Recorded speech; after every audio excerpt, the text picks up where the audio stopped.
Hello, welcome along to this latest edition of Tony Stone's Chatroom here at the Rubik's Drum Studios. And joining me this week on the podcast, I'm very delighted to welcome in not one, but two lovely guests. And first of all, I have the lovely Miss Joan Shenton along. Welcome, Joan. Thank you for inviting me. And the equally lovely Izzy Thomas. Welcome along, Izzy. Thank you. Now, Joan, let's start with you first of all, because when I first came across you back in, it would have been the 70s, mid to late 70s, when you were on a TV show back then called Nationwide. Tell us a bit about that and what the experience was like of being back on TV when there was basically 2-3 channels, not like we have today. There was very little competition, but Nationwide was exciting because it was news features, really. And it was full of fun. I mean, Michael Barrett used to present the Nationwide part, and I was a reporter and a presenter of the London end. And I guess the most famous story about Nationwide is a bit tragic, and that is that they all drove out to the countryside to film a skateboarding duck, right? As Nationwide would do. Exactly. That was a story they loved, that kind of story. So the crew is arriving in a large car. The reporter is there waiting, and the car swerves into the drive and runs over the duck. Oh, no. So that's one of the famous Nationwide stories. Oh, no. And of course, it was live as well. Well, no, those were film reports. Yes, but you in the studio was live. A lot of the time. Oh, it was live, yeah. It was very exciting. I mean, the adrenaline, it must... I mean, how... Back in those days when a lot of people think TV was in its golden age compared to today, how do you find TV now compared to back then? Oh, I don't know, because you see, I'm not working in live studio situations anymore. I became an independent producer with a company called Meditel Productions, and I've been making documentaries ever since. Yes, I did want to have a little chat with you about that. Yeah, as so, well. You know, I'm sure that the newsroom at the BBC and ITV and Sky News is just as exciting as it was in my day. I'm sure. Yeah. Now, as I say, sitting alongside is lovely Izzy Thomas. Welcome along, Izzy. Thank you. Pleasure Now, to be here. you're, how do you describe yourself? Singer, songwriter, guitarist? Is that kind of the correct way to describe you? Yeah, I'm a singer that plays guitar. I'm just an artist. An artist? Yes. Okay.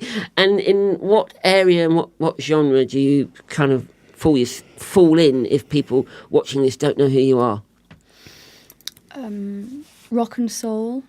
Rock and soul? With... Yeah, I would just say rock and soul with the punchiness and catchiness of pop. Okay, that's popular music. Popular music.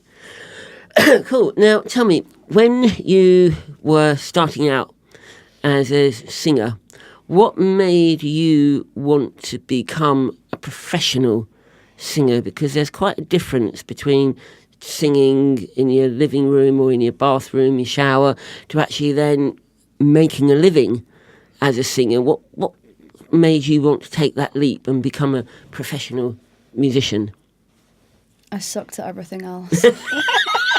It's really simple as that. Yeah, and music was always the thing that made sense to me and that I was actually good at.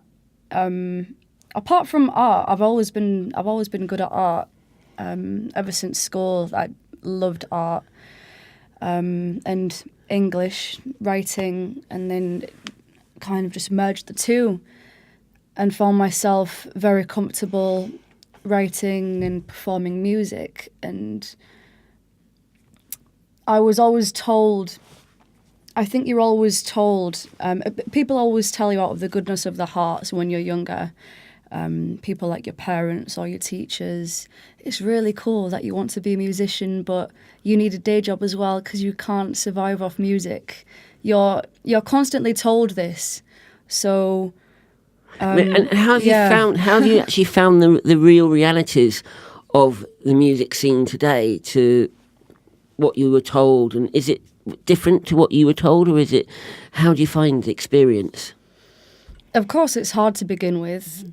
Making money out of something that's creative is hard at first, but as I was saying, you're constantly told that you need a plan B, but then you try that plan B and you try and make it work, but then it doesn't because you don't have the passion and the drive to really pursue it. So you don't really need a plan B, you just need a solid plan A. Okay, that's interesting. Now, Joan, what I didn't know about you when I was watching you back on Nationwide and then a bit later on Help, which was Thames TV as well, was that I always assumed that you were a very English Rose. I don't know why I had this impression, but I did. But I could not be further wrong if I tried. Well, I had an English father, whom I loved dearly, and an Anglo-Chilean mother, and I was born in Chile. So I learnt Spanish before English. So that was your mother tongue, was Spanish? Yeah. And is that why you sing in Spanish? Yes. Because Joan is also a very, very lovely singer. I can't sing in English, so don't worry. I can only sing in Spanish. Well, you can just about duet. You can. I know you can do Happy Birthday, but that's another thing. But we won't talk about that now. But anyway, so when you were going down the TV road and the journalist road, did you not think to become a musician, a professional singer? Because that's kind of your passion, isn't it? Your love. Well, you see, it's interesting what Izzy was saying. I do admire her because I had a day job, always.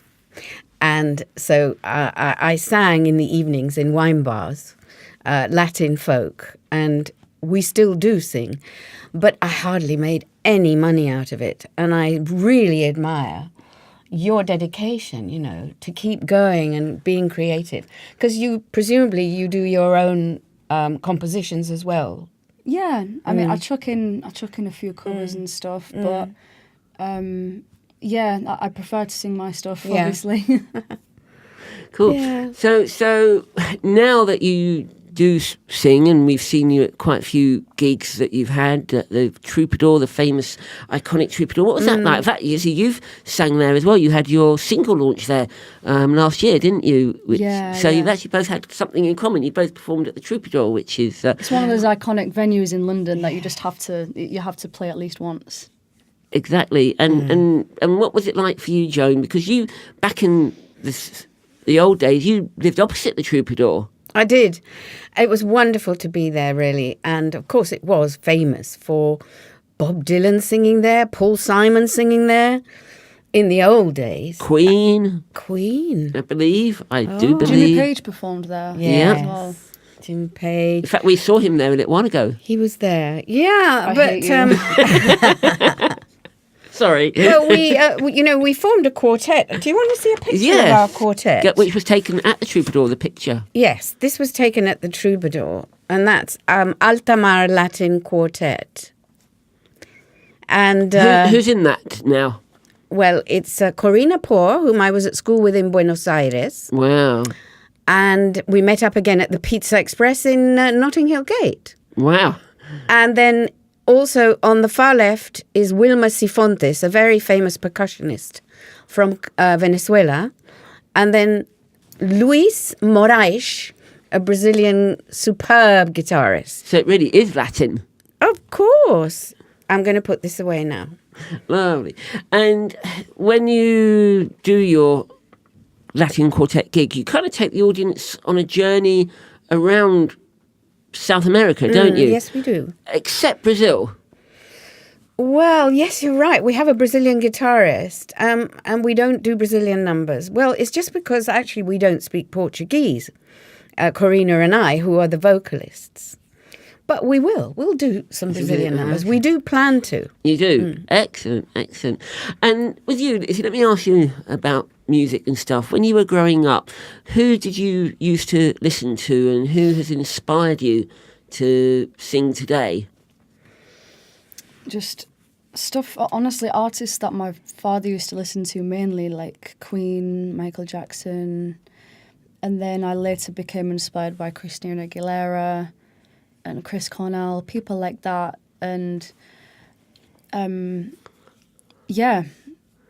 like to incorporate what I've heard in my childhood into my music with like elements of kind of what's happening today and what I'm into today.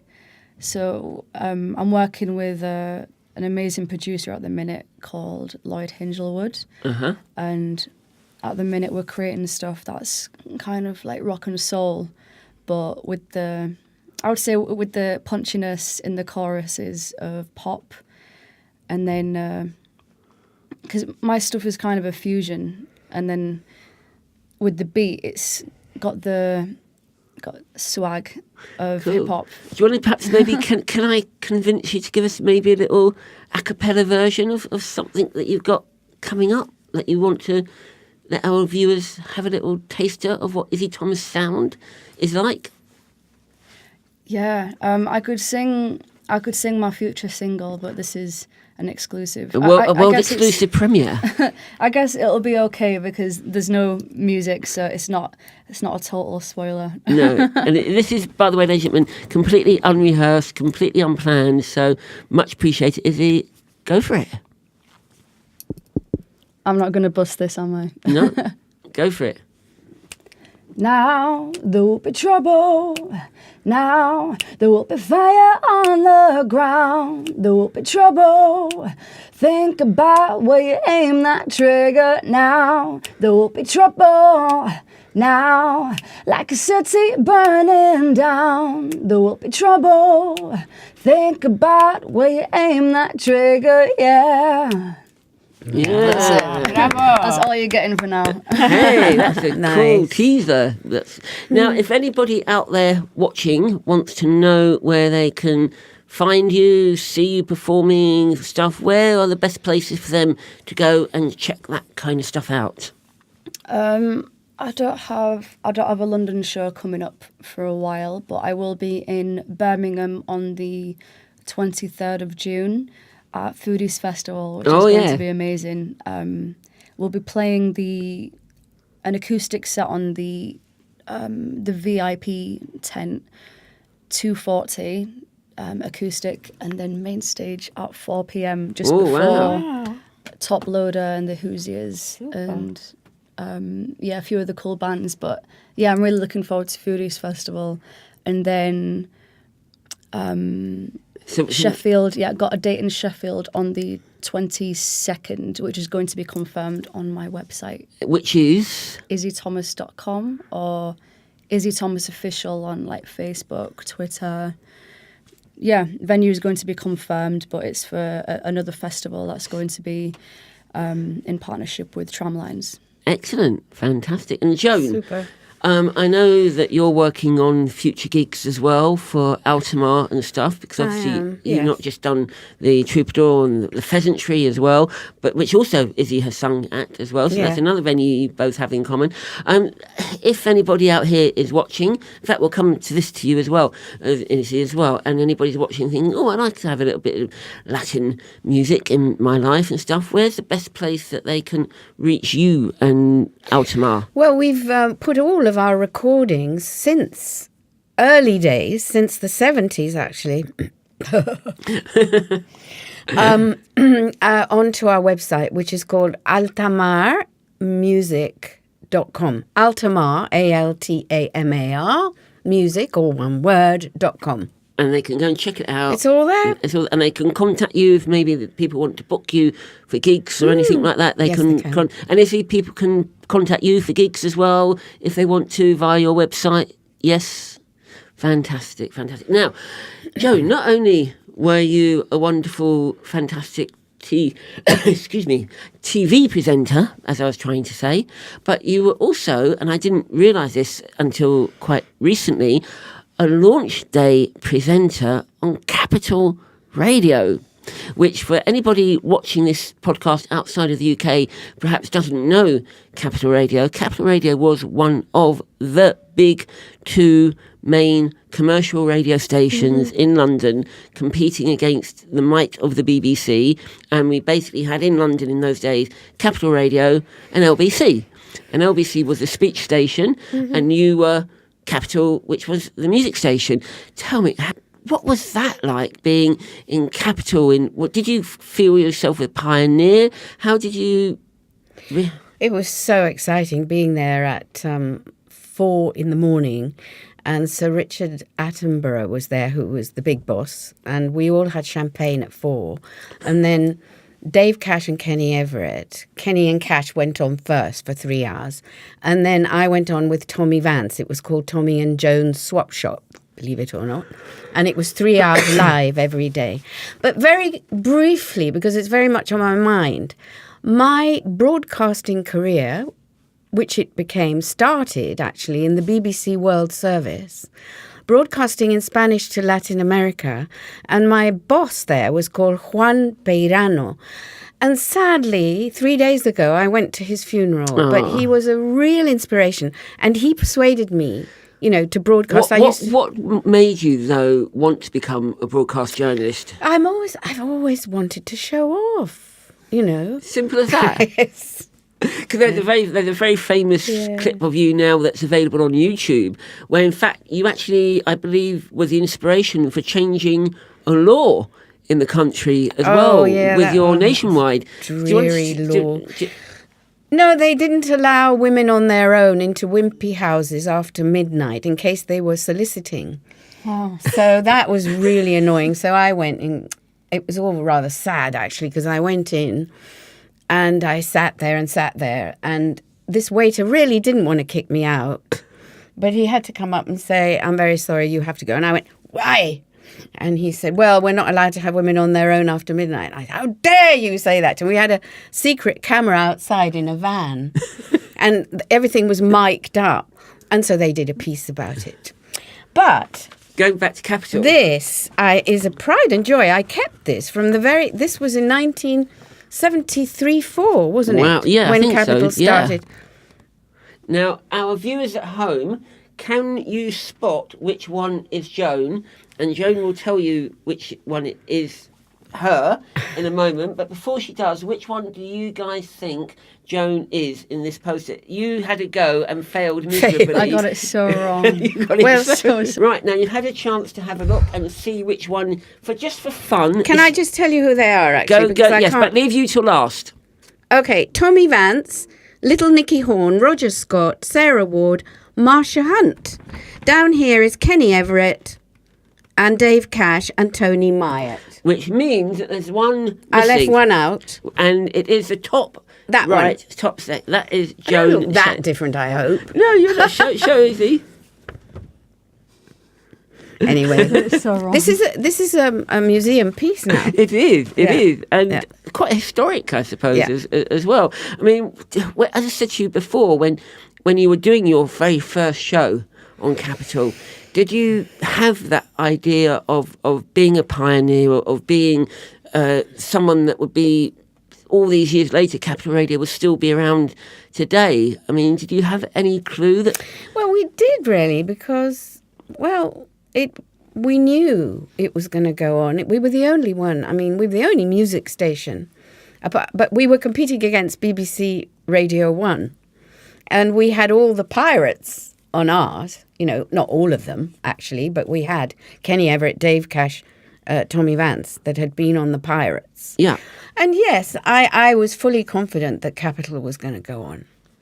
And when you look at it now, compared to how it was back then, part of a big corporation and now part of the same family as LBC, which we said was big rivals of yours back then, do you see it as progress, or do you see it as... I think it has its niche. I listen to Capital Gold always. You listen to Capital Gold. Okay. Yeah. Fair enough. Now, we heard Izzy sing a little bit earlier on in the podcast. I don't want to compete with Izzy. You're not competing with Izzy. You're not competing. Come on, Joe. Sing something in Spanish. Yes. I can't even speak in Spanish. We need you to sing something a cappella. Come on, Joe. Okay. This is a song I was taught by my cousin. It's from the south of Chile, and it's from a farm where she learnt it. She's called Gillian. And it's called El Carretero, which is the bullock cart driver. Oh, I know the song. Yeah. Bajo los... No. Bajo los álamos viejos por el angosto camino. Va la carreta y los bueyes con lento paso cansino. Y el sol entre los pinares dibujando una viñuela, los bueyes rumiando penas y se acerca la carreta. Yeah. I just started off badly, but never mind. We got So there. romantic. So can you roughly translate that into English? Oh gosh, yes, it's actually it's the bullock driver with two bullocks.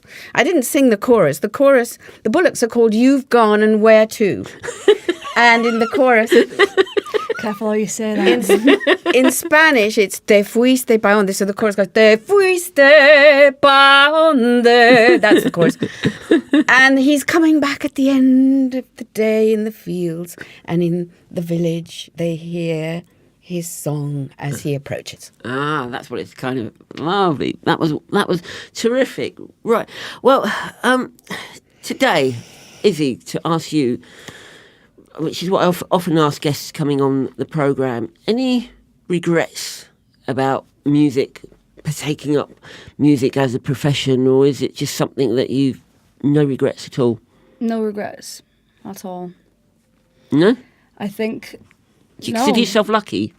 Yeah, definitely. I'm doing something that I love as a living, and it's it's not always easy. But nothing amazing is easy, right? And I get to inspire people not only with my singing, but when I'm going to schools and Yes, I want to come on to that in a minute. yeah, when I'm going to schools and places of education, I get to teach. I get to teach the youth of today. That makes me sound really old. I'm not old at all, but yeah, I get to teach kids about stuff that really matters in life through my music. And we also, of course, I know that you have a very particular, strong passion about a particular issue with autism. So talk us a little bit about that and why it's so passionate to you and what you're trying to do with it. So, someone in my family is autistic, and he had a very rough time in school and just throughout his teen life growing up, and still faces some struggles today because I feel that it's an invisible disability that not enough people know about, so they don't know how to handle it or be compassionate towards it. So I want to educate people about autism so that people with autism can have an easier life, basically. And I do that through my music. So I go to places like around the country, and I play a few songs. I give a few bullet points about the subject and mention even like celebrities who are on the spectrum, so that the kids can they have something to relate to, and I make it fun as well. Like I play a few songs and do a few question and answers, do a signing at the end, and it's great. Cool. Because Joan, you actually, kind of nice subject from Izzy to you, because you have been an author as well, and you've written books on particular subject. Tell us about your... Well, my work for the past 28 years, believe it or not, has been making 11 documentaries about challenges to the current orthodoxy about AIDS. And that is challenges to HIV as the cause of AIDS. Now, what do you... We've only got a few minutes left, so I don't want to... So I can't No, go I'm into not a going to whole- go into that. But roughly speaking, what do you mean by the challenges? Well, I don't think I'll go into it, because I do want to say Go on. that after that, I've been making documentaries about the effect of the human papillomavirus on young girls, and how some have become very neurologically damaged. So I made a documentary called Sacrificial Virgins, and it's just won 2 quite major awards. Yes, congratulations. And they're flying me to Australia next month to do a tour with the film. Wow. Would you believe? Australia. I know. I'm excited, but I'm pleased that this issue is going to be aired. And hopefully, through your work, you will be airing autism, which, of course, there's a huge controversy as to whether vaccines can cause autism. Yeah. But, you're airing these topics. Yeah. It's an invisible disability, and that more people need to know about and be compassionate towards. Here. Well said. True. Well said. And, of course, you had one documentary that you made, which was going to be shown in 2 London film festivals, which got pulled. Well, because it was about the AIDS debate, and it was saying that the science behind AIDS is completely wrong. And it was called Positive Hell, the film, and it was about a whole group of people who were diagnosed HIV positive 28 years ago and who've never taken a single antiviral drug. They've had babies, they're as fit as fiddles. They've never taken these antivirals. This was in the north of Spain, and they're perfectly well. But the trouble is that organisations in London that are backed by the pharmaceutical industry didn't want this film shown because they thought it would stop people taking their antiviral drugs. The trouble is that most of these organisations are paid for by the drug industry. Okay, say no more. Right, well, that is wonderful. I think what we'll do is we'll bring this particular podcast to a close on that note, and I think we got into everything that we wanted to talk about and mention. And if we can just quickly remind people that you can check Izzy Thomas at izzythomas.com and Joan Shenton's band Altamira at altamirmusic.com. This has been Tony Stone here with the latest edition of Tony Stone's Chatroom podcast, and I'll be back very soon with another edition. Until then, happy chatting.